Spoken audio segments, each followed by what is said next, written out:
From as long as I can remember, my aunt has always been the quintessential black sheep of the family.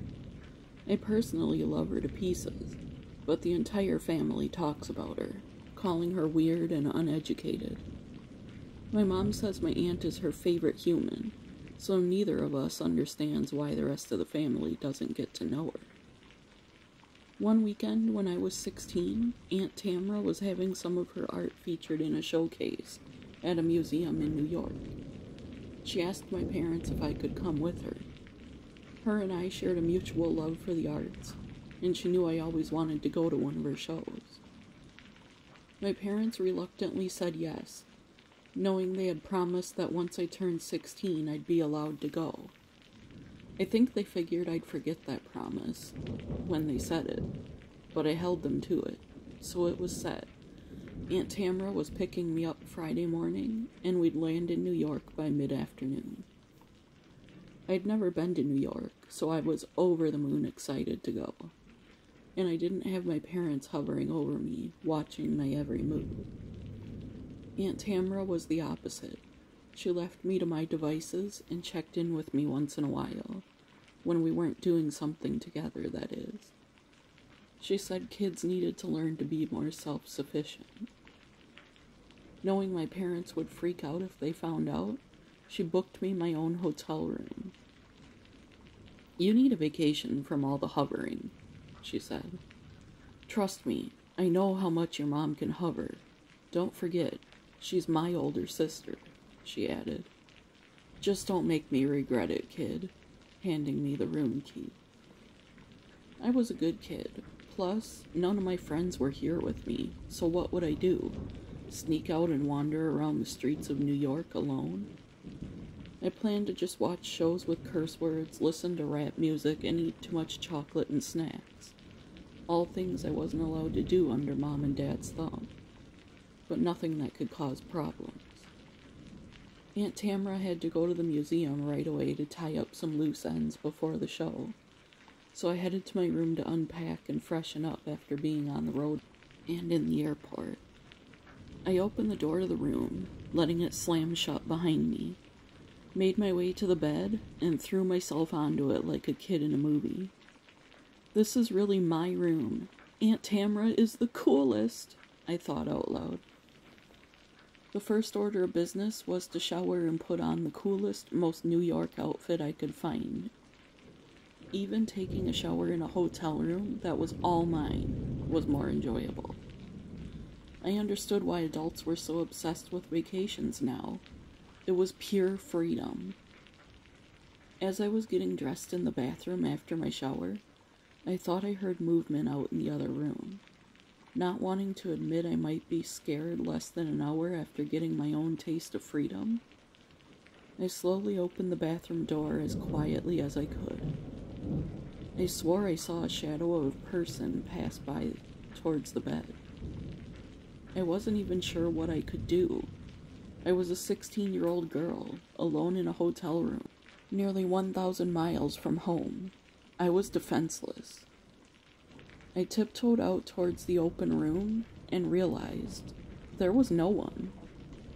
Laughing, I said out loud, "Geez, Tera, don't be a baby. You're in a 4-star hotel with armed security guards." I finished getting dressed quickly, leaving time to do my hair and makeup before our dinner reservations that evening.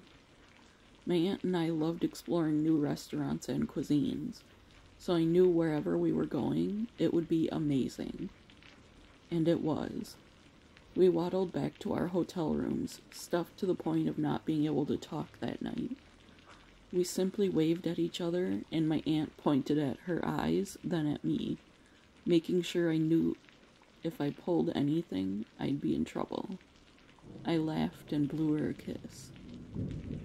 All I had planned for the rest of the night was watching all the TV shows on MTV my parents didn't allow, and catching up on social media.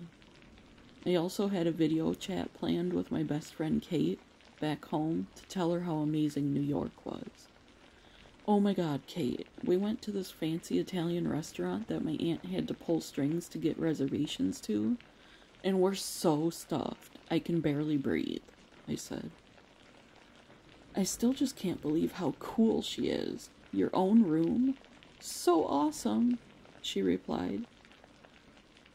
As we were talking about New York and planning a trip there for graduation in a couple years, there was a crash in the bathroom.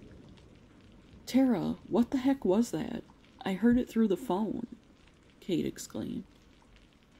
I don't know. It came from the bathroom, I replied, hopping out of the comfy queen-size bed to check. I must have looked either really confused or pretty scared, or both, because Kate excitedly asked, What's going on, Tera? Are you okay? Should I call someone? No, don't call anyone. No one's in here, but it looks like someone was. My makeup is all over. Like Kate, I mean it looks like my kid brother threw every piece of makeup I own around the room in a tantrum. And the hairdryer is ripped out of the wall. I didn't even use it tonight. I used my own, I said, still staring in shock. Maybe you should go get your aunt. Something weird is going on. I can't admit to her that her 16-year-old niece that she trusted could stay alone is a wimp. Besides, how would I explain this mess to her? I'll just clean it up. We're leaving tomorrow anyway, I said. But I should have taken Kate's advice. I should have just went and told my aunt and taken the consequences, because that night got even scarier. I was in bed, drifting off to sleep after playing a few games on my phone and talking to Kate after cleaning the mess up, when I felt someone grab my ankle. I screamed so loudly, I was 100% sure my aunt heard me in the next room. I fumbled around for the lamp switch, but couldn't reach it. Then, I was grabbed by both ankles and pulled a few inches as I screamed again. Suddenly it was over. I realized my phone was ringing. I don't know how long it was ringing for, but I finally gathered enough strength to answer it. Tera, it's me, Aunt Tamra. I'm at the door. Open up. Are you okay?